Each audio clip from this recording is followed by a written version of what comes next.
નમસ્કાર દર્શક મિત્રો, હું છું પરમાર અનિશા. તમે જોઈ રહ્યા છો લોકસામના ન્યૂઝ. તો જોઈએ આજના સમાચાર. વિજયપુરીથી અમારા રિપોર્ટર રવિકુમાર ડોડિયા સાથે રાજેશભાઈ હરજીવનભાઈ ડોડિયા પીઠવડીવાળા. તેઓ તારીખ 8/1/2024 ના રોજ સુરતથી પદયાત્રા માટે બગદાણા જવા નીકળેલા હતા.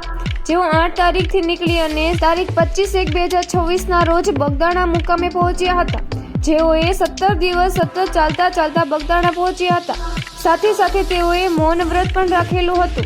સુરતથી નીકળ્યા ત્યારથી 17 દિવસ સુધી ચાલતા બગદાણા પહોંચ્યા. ત્યાં સુધી તેઓએ એક પણ શબ્દ બોલ્યા નથી. મૌન વ્રત રાખી અને તેઓ ચાલતા બગદાણા પહોંચ્યા હતા. દરરોજનું 20 થી 25 કિલોમીટર ચાલતા હતા.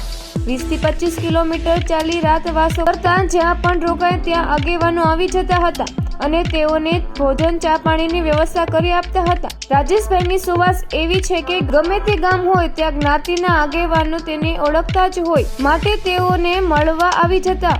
તેઓ 17 દિવસ ચાલ્યા છતાં પણ તેના ચહેરા પર જરા પણ ઉદાસી ન હતી અને બિલકુલ થાક પણ ન હતો.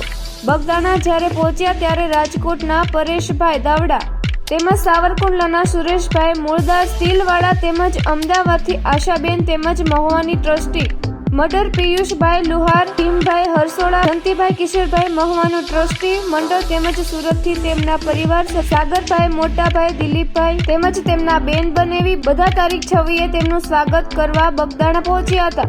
વિજયપુરીના જ્ઞાતિ અગ્રણી અરવિંદભાઈ ડોડિયા તમામ આગેવાનોએ સાર ઓઢાડી રાજુભાઈનું સ્વાગત કરેલ છે. તેમજ રાજુભાઈએ તેમની દીકરાની દીકરીઓના પગ ધોઈ અને લક્ષ્મી પૂજન કરી શરણામૃત સ્વીકાર્યું હતું. ત્યાર પછી બપોરે 12:30 કલાકે મહાઆરતી દાદાની કરી પોતાનો થાળ દાદાને ધરી આરતીએ સાથે પ્રસાદ લીધો હતો.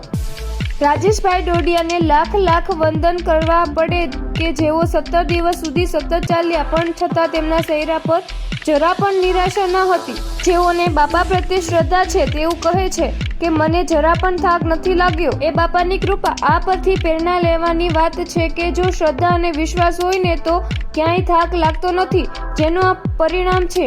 તેમનો આખો પરિવાર પણ બગદાણા પધારી અને ભાવ વિભોર બની ગયો હતો. આ સમગ્ર કાર્યક્રમની ફોટોગ્રાફી તથા વિડીયોગ્રાફી અરવિંદભાઈ ડોડિયા શ્યામ સ્ટુડિયોએ કરી હતી. તો ફરી મળીશું એક નવા સમાચાર સાથે. ત્યાં સુધી જોતા રહો લોકસામના ન્યૂઝ.